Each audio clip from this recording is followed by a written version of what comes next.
Olá, seja muito bem-vindo a mais uma aula, mais uma semana juntos para poder aprender sobre negócios. Hoje eu escolhi esse tema sobre planejamento de vendas. Vamos falar sobre a fase inicial do planejamento de vendas. Se você ainda não me conhece, meu nome é Jéssica Caldas, eu sou mentora de negócios inteligentes e eu falo sobre empreendedorismo sustentável. Eu defendo que é possível sim a gente criar um negócio que projeta nossos sonhos, nossos ideais e ainda assim lucrar com ele. Tem muitos empreendedores aí sofrendo para fazer o negócio virar um negócio sustentável de fato.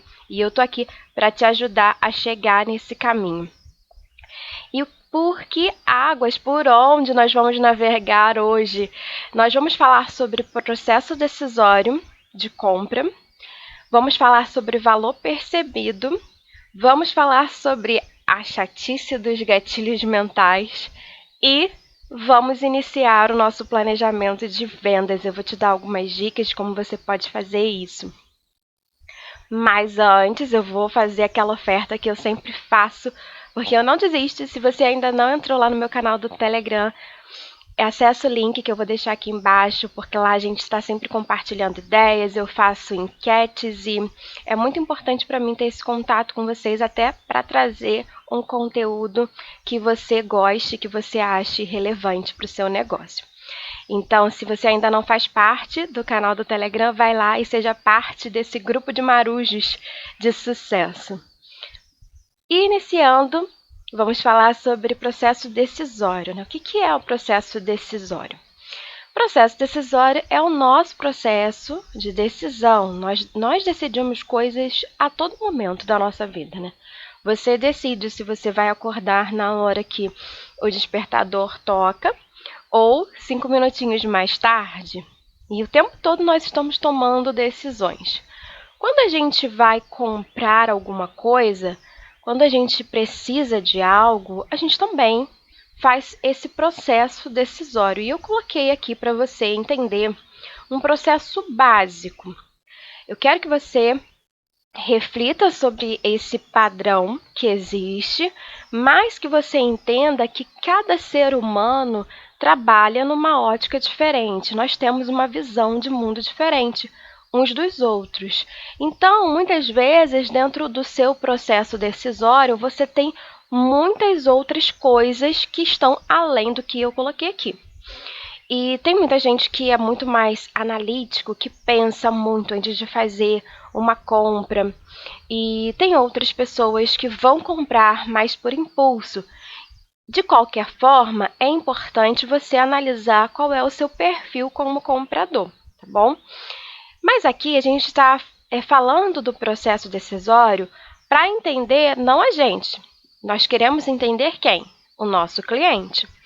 Então, o cliente, quando ele resolve comprar alguma coisa, ele passa por esse processo. Primeiro, ele reconhece a necessidade de comprar algo. Então, imagina que eu tenho o Joãozinho. O Joãozinho trabalha com o celular dele, ele precisa do celular dele e, de repente, ele perdeu o celular, ele foi assaltado, alguma coisa aconteceu com o pobre do Joãozinho. Então, acaba que naquele momento existe uma necessidade.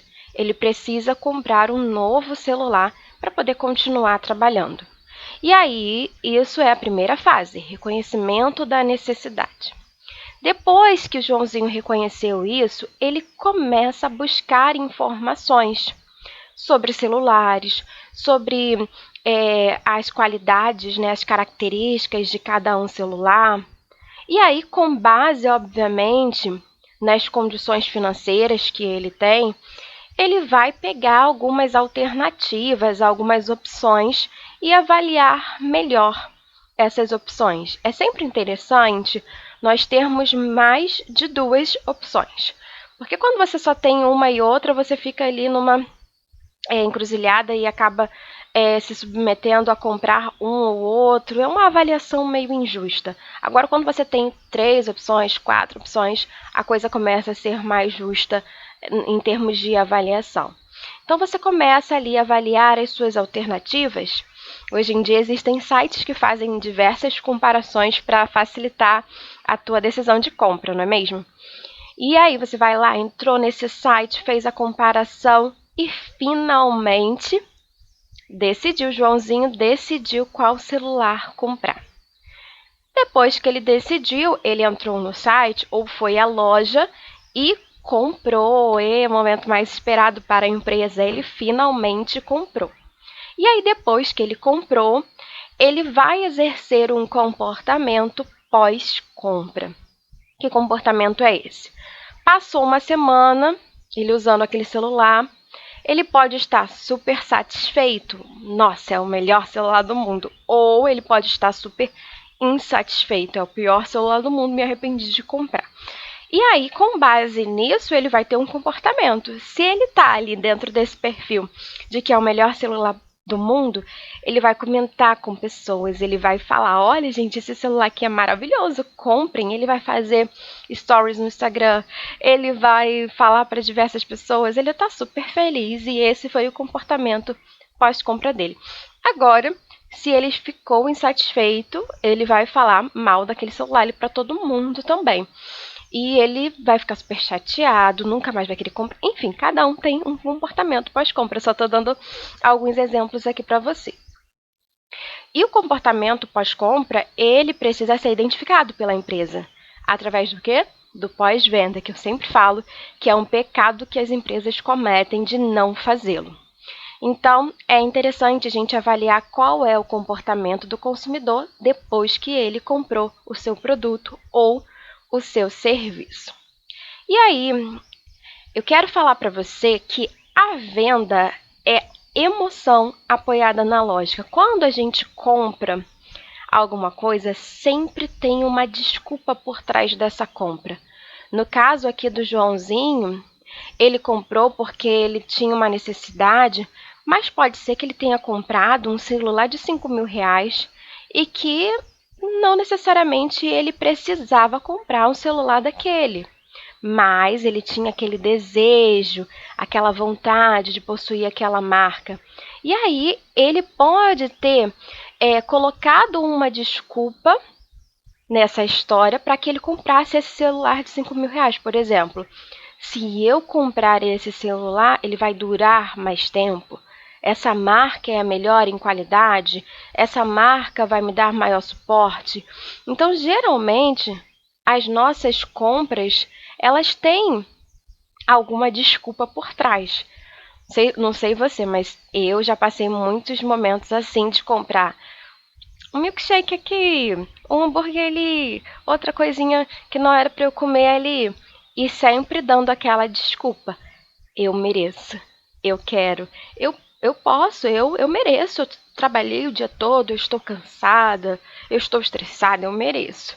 Então, até mesmo isso tem uma emoção ali por trás e vai apoiar esse meu momento de compra. Todos nós trabalhamos nessa questão das emoções, né? Nós sempre estamos pautados nas nossas emoções. Então, é importante, por isso mesmo que é importante, nós como compradores, como consumidores, avaliarmos sempre como é que nossa emoção está, como é que está ali o nosso coração, antes de querer fazer uma compra por impulso. Agora, como vendedor, como empresa, a gente precisa trabalhar as emoções para que a gente traga os clientes até a gente. E aí o jogo vira, né? Coloquei aqui a Melissa como exemplo, porque a gente tem diversas questões aqui. O ambiente, olha só, o ambiente organizado da loja, aquele ambiente diferenciado. Mas o que mais chama a atenção dessa loja é o cheiro, a forma como ela trabalha essa questão do olfato. Então, é importante que você, como empresa, trabalhe os sentidos do seu cliente também. Então, tato, paladar, olfato, gustação, de que forma você pode trabalhar audição? Isso é o chamado marketing sensorial. Então, quando o cliente ele vem na loja e ele pode tocar o produto, a gente está trabalhando um sentido. Se durante o período que ele permanece ali, ele está ouvindo uma música, nós estamos trabalhando outro sentido. E se ele passou em frente à loja, sentiu o cheiro, estamos trabalhando outro sentido. Se aqui no meio da loja tem alguém oferecendo alguma coisa para degustar, estou trabalhando um sentido também. É óbvio que cada loja vai ter aí o seu sentido condizente ao segmento. Não vou colocar comida para vender aqui dentro, para degustar aqui dentro, mas eu posso trabalhar o tato e o olfato e vai ser, né, muito bom para os clientes, e além da música também. É claro que é muito importante que isso seja feito com base em estudo nos desejos, nas vontades, nas preferências do cliente. Você não vai colocar uma música ali dentro que vai agradar somente a você e desagradar todos os seus clientes. Você não vai colocar uma música às alturas, porque ao invés de atrair, você vai expelir o seu cliente. Então, é importante que você cuide muito bem disso antes de tomar uma ação, que faça um estudo realmente para que você entenda qual é o perfil da sua loja, da sua empresa e como é que você pode utilizar isso. E aqui eu coloquei a embalagem, porque quando eu digo, né, que a venda é a emoção apoiada na lógica, eu já percebi esse comportamento em mim e já compartilhei isso com outras pessoas, e outras pessoas me falaram que muitas vezes entram em determinadas lojas e compram um determinado produto e saem mais felizes com a bolsinha que recebem do que com o próprio produto. Então, isso é um cuidado que as empresas precisam ter. A embalagem é crucial. A bolsa que o cliente está levando para casa, é importante, né, você trabalhar essas ferramentas visuais, né, aí utilizando, né, um outro sentido. O cliente, ele gosta de ter algo bonito, ele está achando que ele está tirando uma vantagem ali, que ele está comprando um produto que vem com todo esse cuidado para ele. Então, tem muitas marcas, tem muitas empresas que têm esse cuidado com a bolsa que o cliente vai carregar para cima e para baixo. Até porque isso é um marketing, né? O cliente está andando pelo shopping com a sua bolsa, da sua marca, ele está fazendo a propaganda gratuitamente para você. Então, são alguns detalhes que você precisa perceber no seu negócio. O que você pode fazer para trabalhar a emoção do seu cliente? Então, essa é a primeira questão que a gente precisa pensar hoje. O que eu posso fazer para trabalhar a emoção do meu cliente? E aí, você vai me dizer assim, mas isso só serve para o empreendedor que vende produto físico, mimimi, blá, blá, blá. Não. É óbvio que vai ter alguns recursos que essa loja aqui utiliza e você que vende um determinado serviço pode ser impedido de usar esse mesmo recurso. Mas, por exemplo, se você trabalha vendendo no Instagram, o Instagram é a sua vitrine. E ali eu preciso sim ter uma imagem bonita, eu preciso trabalhar o visual da minha vitrine para que os clientes cheguem, olhem, nossa, ó, essa loja é organizada, essa empresa é organizada. Então, sim, você pode pegar esses conceitos e adaptar para o seu universo online. A mesma coisa o seu site, a sua página no Facebook. E tudo você precisa pensar nessa questão que a gente falou agorinha, que é como que eu posso trabalhar a emoção do meu cliente. Então, existem muitas marcas que fazem isso muito bem. Pega uma data comemorativa e coloca ali um texto que vai mexer na emoção do cliente, que vai impactar. E tá tudo online, não tem nada físico. E mesmo assim, a empresa consegue fazer isso muito bem feito. Então, basta você adaptar aí para o seu negócio. Outra coisa, valor percebido. Muitas pessoas entram nesse processo decisório e ficam na dúvida e acabam não comprando. O que difere uma pessoa que fecha a compra da pessoa que não fecha a compra. Você pode ter tido algum cliente que não quis comprar com você. Provavelmente, o que aconteceu foi a falta desse valor percebido pelo cliente. Então, todo cliente, para que ele compre alguma coisa, ele precisa identificar esse valor no seu produto ou no seu serviço. Que valor percebido é esse? O que isso significa? Que o cliente ele precisa enxergar de fato o custo-benefício do produto. Então, ele precisa enxergar que ele está comprando um produto por um valor justo, por um valor que vale a pena. Olha, existe o curso de R$ 500 e existe o curso de R$ 1.500.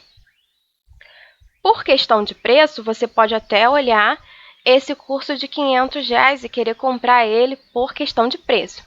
Mas aí você olha a descrição do outro curso e aí você percebe que o outro curso te oferece muito mais coisas. Ele te oferece uma mentoria com o professor, ele te oferece diversas oportunidades para poder fazer network com outros alunos, ele te oferece um pacote de benefícios que esse de 500 não oferece. Então, isso vai fazer com que você tome a decisão de comprar o de R$ 1.500. E aí, é exatamente por conta disso, porque você conseguiu enxergar o valor daquele determinado produto. E uma coisa que eu digo para você, empreendedor, é: antes do teu cliente enxergar o valor do teu produto, você precisa enxergar esse valor. Então, tem muita gente que fica com medo de colocar o preço X, né, na hora da venda, porque acha que está caro. Se você está achando que está caro, amiguinho, o teu cliente também vai achar. Então, analisa isso aí, se coloque no lugar do teu cliente. Por que você está achando caro? Por que está caro? Não vai ter ninguém no mundo que possa comprar esse produto? E aí, quando você falar, eu compraria, aí sim você está pronto para vender.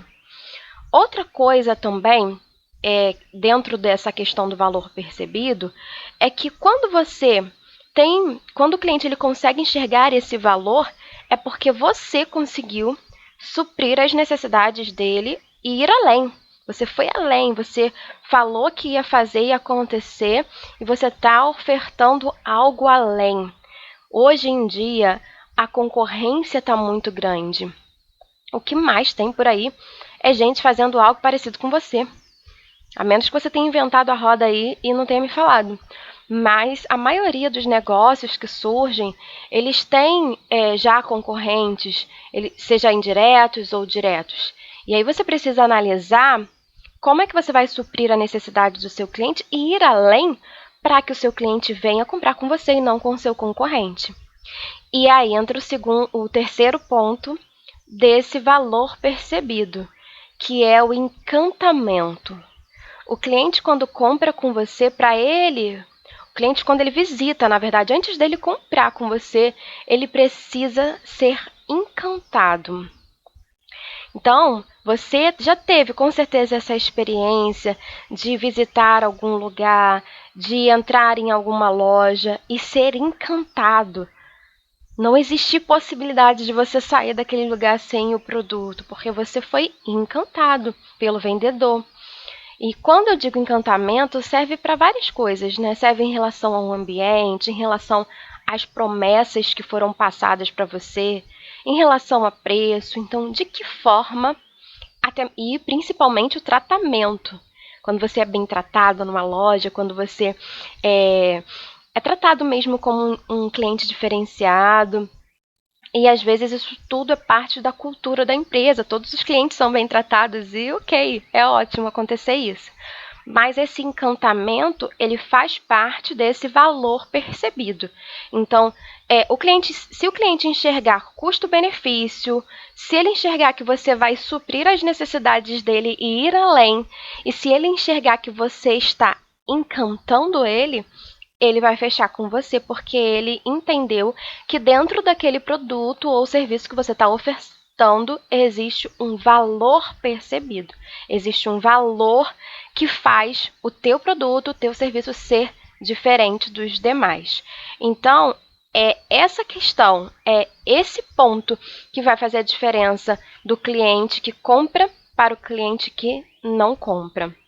Se o cliente saiu da sua loja relutante, dizendo não, não, não quero, não quero, não quero, comece a analisar isso. É óbvio, primeiro você vai tentar quebrar as objeções dele, principalmente se for objeção em relação a não tenho dinheiro, eu não posso no momento, você vai tentar quebrar as objeções. Se você não conseguir quebrar as objeções e ele sair dali sem essa possibilidade de compra, você vai entender que está faltando alguma coisa que precisa ser ajustado, ok? E aí entra a parte da chatice dos gatilhos mentais que eu falei para você no início. A maioria das pessoas hoje falam de gatilhos mentais. E principalmente se você é empreendedor online, você já ouviu falar sobre isso, porque o tempo inteiro as pessoas utilizam isso. E. Opa, passei aqui direto.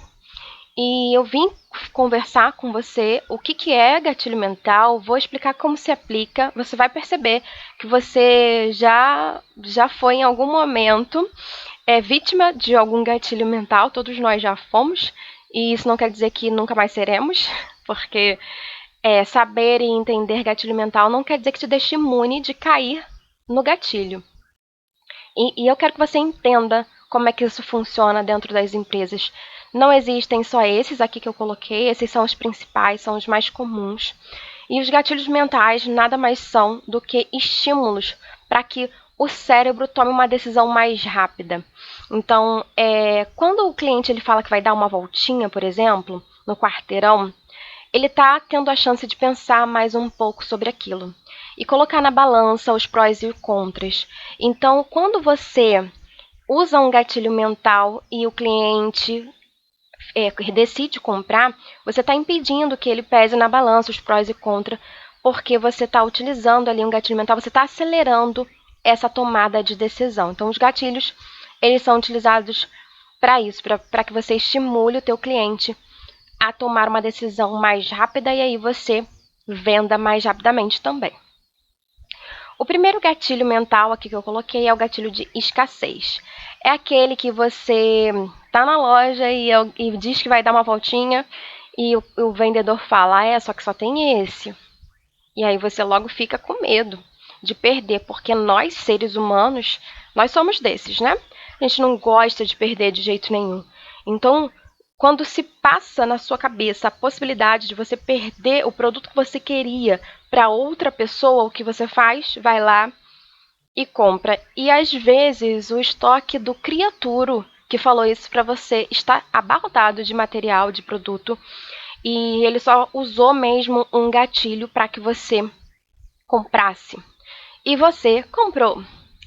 Outro gatilho aqui utilizado é o gatilho de urgência. É aquele que eles colocam aquelas plaquinhas, né? É só hoje você tem a oportunidade, é só agora, você tem que tomar a sua decisão agora. Isso também faz com que você fique louco. Porque, nossa, se eu não conseguir comprar agora, eu não vou ter essa oportunidade nunca e nunca e nunca. Então, isso também é uma questão a se pensar. Eu já vi muitos lugares que nem tiram essa plaquinha. Se você passar todos os dias no lugar, vai estar lá a plaquinha de é só hoje, é só hoje, é só hoje. E aí que tá o problema, mas daqui a pouco a gente fala sobre isso. Outro gatilho é o gatilho de autoridade. Esse gatilho, você deixa claro para o teu cliente que você entende sobre aquilo que você está falando. Já viu aquele professor que no primeiro dia de aula ele coloca o currículo dele na tua cara? Ele diz que ele é doutor, é pós-doutor e estudou com os dinossauros e ele fica 1 hora ou 2 horas ou 3 horas. Eu conheço alguns que ficam até 4 horas só falando do currículo deles. E aí, obviamente, que para alguns isso vai ser chato pra caramba, mas outras pessoas vão falar: uau! Essa pessoa entende do que está falando, ele é uma autoridade. E muitas vezes a empresa ela pega um personagem de mercado já conhecido para falar daquele produto ali. E da mesma forma, vai passar essa questão de eu conheço do que eu tô falando, eu sei. Imagina, por exemplo, uma empresa que vende algum suplemento alimentar. E aí eu chamo uma pessoa da área de esporte, da área de enfim, da área fitness, e aí eu chamo para poder fazer um comercial. Quando a gente olha aquele comercial e associa a imagem daquela pessoa ao produto, a gente está associando a uma imagem de autoridade, aquela pessoa ela conhece do que ela está falando. Se ela está dizendo que ela usa esse produto e funciona, então eu creio nela, eu acredito. Isso é um gatilho também. Outro gatilho que acontece muito aí no meio online, na internet, é o gatilho da reciprocidade. É quando você dá para o cliente a chance de experimentar um pouco do seu produto. Por exemplo, e-books. Então, vem aqui no meu site, coloca seu e-mail, pega meu e-book, e aí a pessoa depois fica te enchendo de e-mails, né, para poder conversar com você e em algum momento tentar vender. Outra coisa que acontece também são aqueles cursos, mini cursos, né, ou desafios. Entre no grupo do WhatsApp para o desafio de 7 dias mais inteligente. Aí tu entra, fica 7 dias mais inteligente, no 7º dia eles te vendem alguma coisa. Então é quando você dá uma amostra grátis para alguém. Só que essa amostra grátis ela tem que ser usada de uma forma inteligente. Você precisa realmente dar para o seu cliente, durante esse período ou dentro desse e-book, algo de valor. Porque senão não vai adiantar nada, só vai ter gente insatisfeita. E a reciprocidade é exatamente isso, quando você oferta um pouquinho, você dá de graça um pouco do seu produto ou um pouco do seu serviço, e aí o cliente experimenta e fala, gostei, e consegue depois efetuar a compra. Outra questão aqui é a prova social, que dentro da prova social a gente tem duas coisas, né? A gente tem os depoimentos, duas coisas não, a gente tem várias formas de fazer prova social, mas é muito comum na internet a gente ver depoimentos de pessoas, ou então antes e depois, já viram? Antes e depois de produtos fitness ou de cursos para emagrecer, de coaching, essas coisas todas. Não tem o antes e depois da pessoa? Então isso é uma prova social. Ali você está vendo claramente que a Maria perdeu 10 quilos depois que ela tomou o shake de chuchu. Então ela emagreceu 10 quilos. Nossa, a Maria é um perfil real. Eu entrei aqui, eu fui stalkear a Maria. E ela realmente perdeu 10 quilos com esse shake de chuchu. Vou comprar o shake de chuchu. Perfeito, maravilhoso. Então, isso é uma prova social. A prova social, ela também pode vir através daqueles depoimentos, né? Lembra lá da época do Orkut, vocês que são mais velhinhos, mais experientes? O Orkut tinha lá os depoimentos, você vinha lá e escrevia depoimento sobre a pessoa, o que você achava sobre a pessoa. Hoje em dia a gente vê muito isso através dos prints lá nos stories, no Instagram de empresas. Uma pessoa, um cliente, comprou um produto, ficou satisfeito e escreveu: eu amei esse produto transformou a minha vida. E aí vai lá, prova social. As pessoas gostam de ver que outras pessoas já consumiram o produto antes. E por quê? Porque aquele medo que eu tinha de comprar um produto ou um serviço e não ter e ser a única do mundo que está comprando isso, acaba. Então aquilo ali me dá mais segurança para o cliente.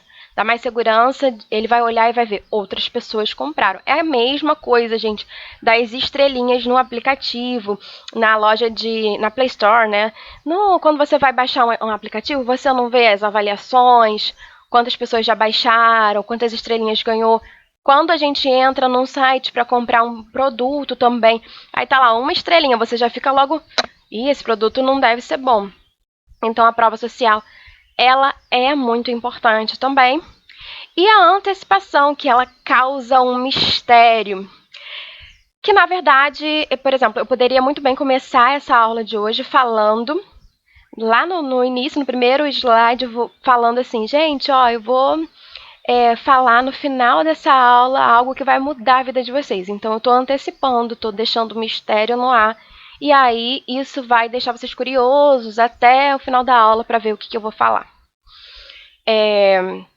Então, tem muita gente que utiliza de antecipação. Por exemplo, quando tem Black Friday, muitos sites começam a fazer uma contagem regressiva também. Isso é gatilho de antecipação. Tem muitas pessoas que abrem pré-vendas, então entra aqui no grupo para poder ter acesso às informações antes de todo mundo. E aí eu vou soltando informações aos poucos. Enfim, existem diversas formas de fazer esse gatilho de antecipação. E também é interessante porque acaba mexendo aí com essa questão da curiosidade das pessoas. Agora, eu pergunto, qual é o problema? Onde está o problema nos gatilhos? Por que eu chamo eles de chatices? Porque a maioria das pessoas fazem isso de uma forma errada, grotesca, antiética e que enche o saco. Então, muitas pessoas querem manipular os outros com os gatilhos mentais, como eu dei o exemplo aqui da pessoa fazendo gatilho de escassez com estoque cheio, da pessoa dizendo que é agora ou nunca e está dizendo isso todos os dias, da pessoa dizendo que ela tem 1000 diplomas em Harvard e é tudo falso, da pessoa também dando uma amostra grátis que não tem valor nenhum, é algo michuruco mesmo, ruim, não tem qualidade. Da pessoa fazendo prova social falsa, porque hoje em dia existem aplicativos que você consegue simular pessoas te mandando conversa no WhatsApp. Ou então tem sites que você faz também como se fosse depoimento de pessoas e aquilo ali nunca existiu. Tem muitos sites que a gente entra, tá cheio de depoimento. E depoimento tudo falso. Eu lembro que alguns anos atrás eu fui chamada para fazer uma entrevista de emprego. E eu, nossa, super empolgada. Só que eu sempre fui muito atenta com essas coisas e antes de ir para a entrevista eu olhei o site, vi que era um site real, vi que era uma empresa real. Eu só não fui muito a fundo porque o site me iludiu muito. E lá no site tinha um monte de depoimento e eu acreditei. E quando eu cheguei lá, era uma empresa falsa, era uma empresa que queria vender curso, uma coisa horrorosa. Mas no site deles estava tudo bonitinho. Então, muito cuidado com as provas sociais que vocês veem por aí, porque muitas vezes é tudo falso. E essa coisa da antecipação também, às vezes, sabe, fica naquele João Kleber, que a pessoa fica lá dizendo que vai te entregar a maior fofoca do universo, quando chega lá é uma coisa ridícula. Então, existem muitas pessoas que fazem isso muito errado, isso é super antiético. Você pode ir por esse caminho e seguir com a sua consciência. Eu não gosto disso. E além esses aqui são os gatilhos mais utilizados. Porém, eu já vi gente usando esses gatilhos por trás de outras roupagens, de uma forma mais estratégica. Por exemplo, eu vi uma vez uma grande influencer falando lá, influencer não, uma grande marqueteira falando, gente, meu curso vai abrir hoje e não é gatilho mental, tá? Mas é só hoje e é só até as 2 horas da tarde. Eu não uso gatilho mental, eu não quero saber disso. Toda vez que eu abro essa venda desse curso vende em 30 minutos, então não é nenhum gatilho mental, lá, lá, lá. Isso é um gatilho mental que ela tá falando, obviamente. Ela não nasceu do nada, com certeza ela tem o sucesso dela, ok, maravilha, perfeito, parabéns, continue assim. Mas o fato de você falar que você não usa, você já está usando, porque você está persuadindo as pessoas, você está manipulando as pessoas, você está fazendo com que as pessoas acreditem que você está fazendo uma coisa super ética ali. Na verdade, a gente vê que existe um processo por trás que está guiando as pessoas de uma forma não muito ética, ou melhor, nada ética. Então, existem várias formas aí que eu vejo os profissionais fazendo e utilizando gatilhos mentais, e as pessoas comprando, e as pessoas se iludindo. E a minha intenção aqui de compartilhar isso com você é que você não faça isso. Não que você esteja proibido de usar gatilho mental, mas que você faça isso de uma forma genuína, de uma forma sincera. Então, se você tem poucos produtos, ok, utilize a escassez. Se você tem um prazo para aquela campanha ali terminar, ok. Se você quer usar o gatilho de autoridade, realmente seja uma autoridade. Se você quer dar amostra grátis, dê uma amostra que realmente vale a pena para o cliente. Não dá qualquer coisa, quem dá qualquer coisa recebe qualquer coisa também. Se você quer colocar prova social, quer usar prova social, usa prova social de verdade, de quem te mandou mensagem agradecendo. É a melhor coisa que tem, eu acho que é super recompensador. Eu recebi já algumas mensagens do meu e-book, eu recebi algumas mensagens pelo direct de pessoas que eu ajudei mesmo sem saber. E quando as pessoas vêm dando esses depoimentos sinceros, é muito gostoso, é muito prazeroso pra gente. É sinal de que o nosso trabalho está sendo cumprido de verdade. E quando você começa a querer vender por esses meios errados, sinto muito, mas a chance do seu negócio dar errado é muito grande também. E a mesma coisa da antecipação. Se você realmente tem algo interessante para falar, ok, usa isso. Mas se você não tem, pensa bem antes de dar uma de João Kleber.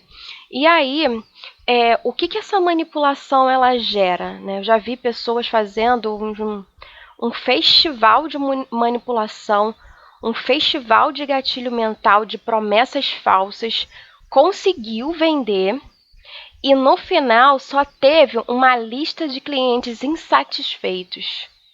Então, eu prefiro não vender do que ter clientes insatisfeitos, porque os clientes insatisfeitos vão me dar muito mais dor de cabeça. Gente, hoje em dia tem gente que processa porque você olhou torto.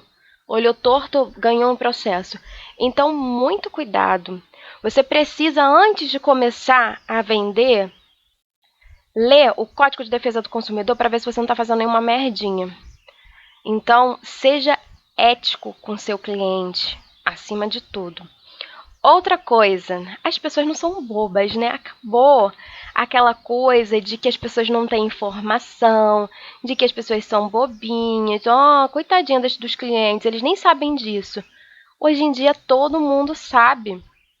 E aí, quando aparece lá a propaganda, participe da semana mais feliz e mais contente e mais sorridente. Você já sabe que no final da semana mais feliz, mais contente e sorridente vão te vender alguma coisa, você não sabe? É uma coisa que a gente já sabe. Como cliente ali, como usuário de internet, nós já sabemos quando as pessoas estão mentindo pra gente. Então tome muito cuidado antes de usar um gatilho sem ter essa sinceridade, sem ter essa genuinidade. Eita, não saiu a palavra. Sem ser genuíno com as suas ações. E é muito importante que você entenda que esse terceiro tópico aqui, ó, não brinque com as emoções das pessoas. Quando você mente, quando você tenta passar a perna nas pessoas, a vida ela vai te dar tudo isso de volta para você. Se você está no início do seu negócio, comece as coisas da maneira certa. Eu sempre falo de forma ética, né? Eu sempre falo pra gente ser ético com os nossos clientes, porque a ética é meu valor. A ética é uma coisa que é muito importante para mim. Talvez isso que eu tô falando para você não faça sentido, porque você aprendeu com o Joãozinho das couves que era para fazer desse jeito, porque você viu o cara lá que tem 400 milhões de seguidores que era para fazer do outro jeito lá do jeito que eu acho errado. Ok, estou compartilhando aqui aquilo que faz sentido para mim e para o meu negócio. Por quê? Por conta disso aqui, ó. Lembra? Lembra lá do início da nossa aula? Do processo decisório? Por último, não é o comportamento pós-compra? Quando você manipula, quando você age de forma errada com o cliente, o que acontece? Ele tem um comportamento pós-compra que não é desejável. E aí você pode se prejudicar. Porque uma pessoa satisfeita, ela dificilmente conta para muitas pessoas. Mas uma pessoa insatisfeita, ela conta para todo mundo. É natural do ser humano querer compartilhar as desgraças. Até mesmo com relação à cautela e cuidado com outras pessoas, para que outras pessoas não caiam na mesma enganação que ela. Então, não estou dizendo que é pecado você usar o gatilho mental mas utilize de uma forma sábia, utilize de uma maneira correta, de uma maneira ética. E com certeza vai ajudar o seu processo de vendas. Se você é uma daquelas pessoas que se cadastra em tudo quanto é lugar, você com certeza recebe muitos e-mails no seu dia a dia querendo te vender alguma coisa. E esses e-mails, eles estão lotados de gatilho mental. Nenhum e-mail é enviado, é disparado, sem que haja gatilho mental. E até um exercício para você fazer. Pegar esses e-mails, dar uma lida e ver onde é que está. Pelo menos esses aqui que você teve acesso hoje, ver onde é que você identifica nas frases, no texto, e ver se durante a escrita da pessoa ela conseguiu transparecer para você verdade. Isso é muito importante, porque se você começa a identificar falsidade nesses textos, você também vai ter mais facilidade para não fazer isso no seu negócio. Então, é estudando o erro dos outros que a gente acerta os nossos processos. E agora vamos começar a falar sobre os planejamentos. Quando a gente está nesse pensamento aí de querer estruturar as vendas da empresa, a gente precisa começar o planejamento de vendas. Então, agora que você já sabe que tudo faz parte de um processo decisório, que os clientes eles são influenciados o tempo inteiro para a compra, agora basta você começar a vender. E para você começar a vender, a primeira coisa que você precisa fazer é criar metas. Quanto que você quer vender por semana?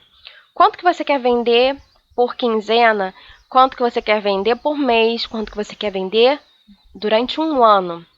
Óbvio que se você criou o seu negócio hoje, agora, nesse momento, acabou de criar, você não vai colocar uma meta louca. Aqui no canal tem um vídeo ensinando a fazer a meta esperta. Essa meta, ela vai te ajudar a criar uma meta tangível, algo que é alcançável, não algo viajado, né? Viajado na maionese. É óbvio que com o tempo a gente vai ajustando, a gente vai aprimorando, vamos crescendo e vendendo mais.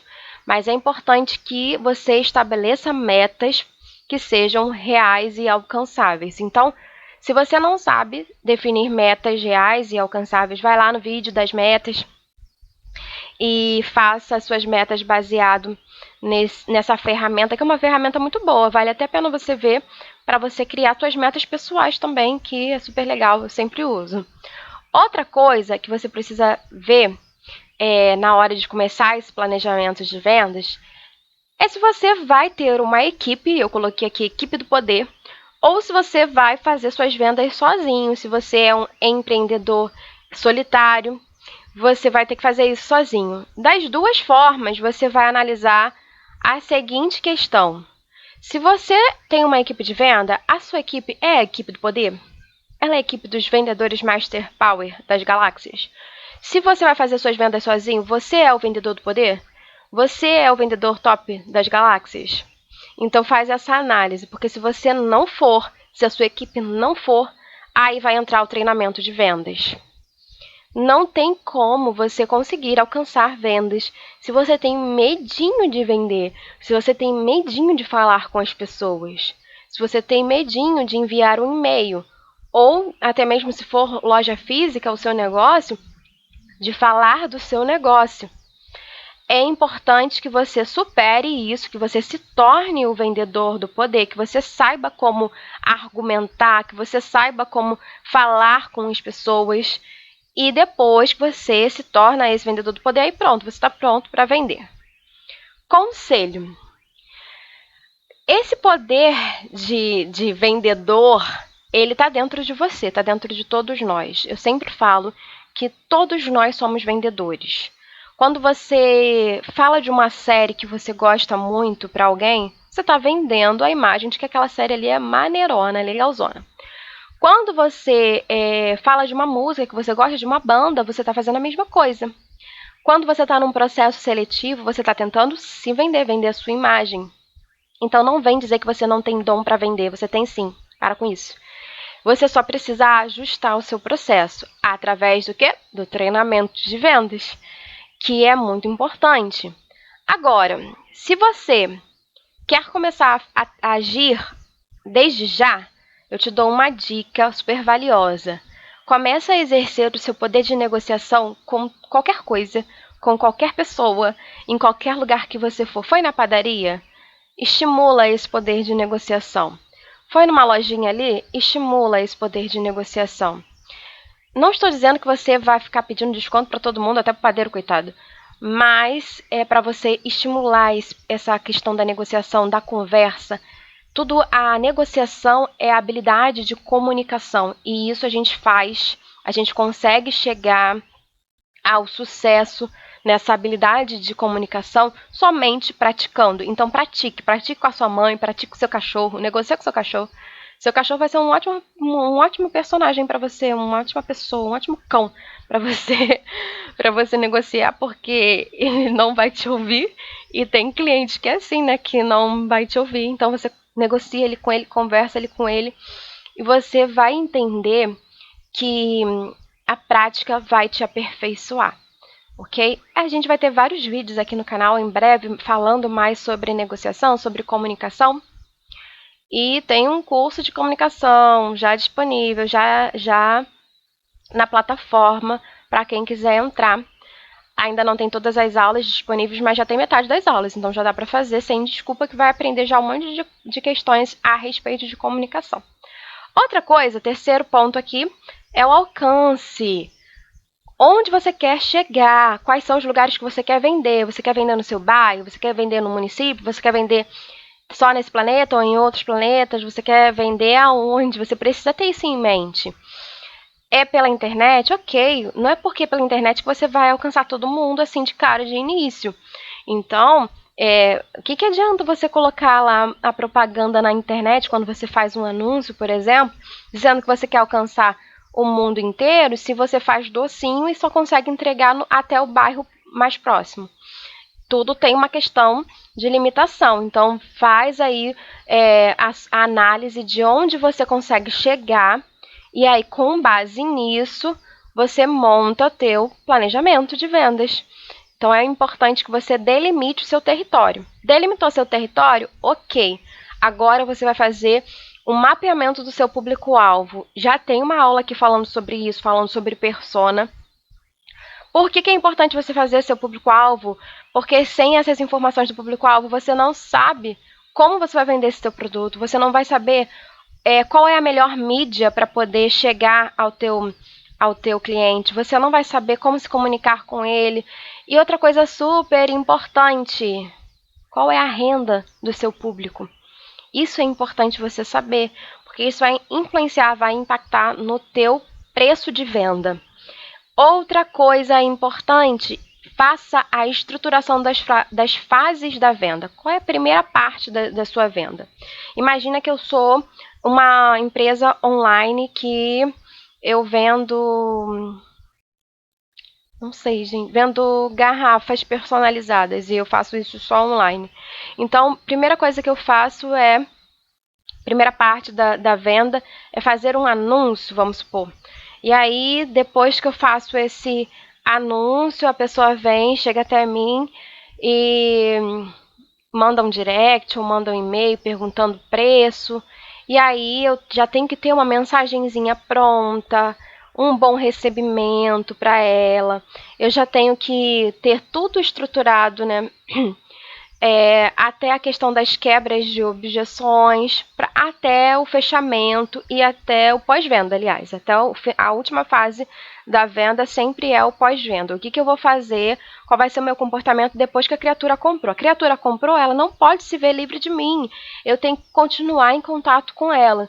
Então, geralmente, né, as fases mais básicas da venda de qualquer negócio é a abordagem que você chega, né, e se apresenta para o cliente, comunica com ele. Depois você começa a fazer a sondagem, que é a fase onde você começa a mapear os desejos, as necessidades, o que você quer, qual é o seu interesse. Depois que você faz isso, você começa a quebrar as objeções do cliente. E aí você faz a venda e o pós-venda. Então, geralmente são essas são as fases básicas, mas você pode desenhar um fluxograma com cada processo que seria o processo ideal para sua venda. Então, imagina que um cliente está entrando em contato com você agora. O que você faria? Qual seria a sua primeira frase? Qual seria o seu primeiro passo de venda, né, até chegar a esse fechamento, até chegar ao pós-venda? Então, faça um passo a passo, estruturando cada fase da venda. E, assim, a forma mais fácil de fazer isso é através mesmo de um fluxograma. Então, é muito importante que você estruture o que vai acontecer em cada etapa. Outra questão importante é o benchmarking. O que seria esse benchmarking? É você analisar em outros negócios, em outras empresas, aquilo que deu certo, para que você possa se basear, se inspirar. Não é copiar, gente, não é copiar, não gosto de cópia, não gosto. E depois que você fez esse estudo com outras empresas, outros negócios, se baseou, se inspirou, aí você vai ter sucesso no seu e é só vitória. E o interessante do benchmarking é que ele não precisa ser feito exclusivamente pelo teu concorrente. Então, imagina lá que eu tenho essa empresa de garrafinha personalizada. E aí eu tenho uma amiga que ela tem uma confeitaria. Não tem nada a ver nosso negócio. Só que essa minha amiga, ela utilizou uma estratégia de venda muito bacana. Então eu fui lá, conversei com ela me ensinou o que ela fez e aí eu adaptei isso ao meu negócio. Olha que bacana. Isso também é benchmarking. E você pode fazer isso dos seus concorrentes, só que para você fazer isso do seu concorrente tem que ser, né, de uma forma sucinta. Obviamente que o teu concorrente não vai falar: senta aqui, vamos tomar um café, que eu vou te passar todos os meus segredos para que você tenha sucesso como eu. Não vai acontecer isso. Então, se você for fazer análise do seu concorrente, você vai ter que achar aí uma estratégia, acompanhar, fazer cliente oculto na loja deles, enfim, vai ter que ter alguma estratégia aí para você analisar o que ele faz e que dá certo. Ou você pode fazer isso, entrar em contato com outros empreendedores, com outros negócios e começar a adaptar para o seu próprio negócio. E por último, você vai começar a ter controles, planilhas e mais planilhas, relatórios e mais relatórios. Fechou uma venda? Faz o relatório dessa venda.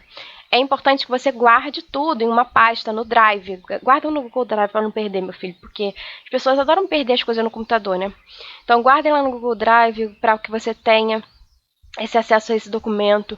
Faça planilha de venda. Se você tem equipe de venda, é mais importante ainda, para que depois, mais para frente, você faça a avaliação de desempenho do seu funcionário. Então, faz aí a tabela de vendas por dia, por mês, por ano. E quanto mais controle você tem, melhor você vai entender como está funcionando a sua operação. E com certeza você vai conseguir adaptar os processos que estão em falha e ver a melhor forma de você solucionar esses problemas aí. Por que o nome da aula é Iniciando Planejamento de Vendas? Porque essas dicas que eu estou dando aqui para vocês, essas 7 dicas, mais tudo que eu falei sobre processo decisório e sobre gatilhos mentais, é só o início. Tem muito mais aulas por aí. E se você tiver, eu sempre falo isso, se você ficou com dúvida, deixa nos comentários. Se você tem sugestões para novos vídeos, deixa no comentário também. E depois dessa aula, quando você estiver relaxado, tranquilo, começa a fazer o teu planejamento de venda. Não adia. Começa a criar aí na sua cabeça metas e metas para que você alcance o sucesso tão desejado. Não deixe de praticar, porque conhecimento sem prática não serve de nada. Você vai depois esquecer do conteúdo se você não colocar em prática. E isso não é legal, tá? Quando a gente se dispõe a ver um vídeo, a ver uma aula, a ler um livro, a gente está dispondo o nosso tempo. E tempo, gente, é tão, tão, tão precioso. É importante colocar em prática. A aula de hoje termina por aqui. Eu estou muito, muito feliz de ter compartilhado essas coisas com vocês. É um assunto que eu gosto muito. E eu vejo vocês na semana que vem. Um beijo e até a próxima. Tchau, tchau, gente. Vou fechar aqui. Tchau, tchau.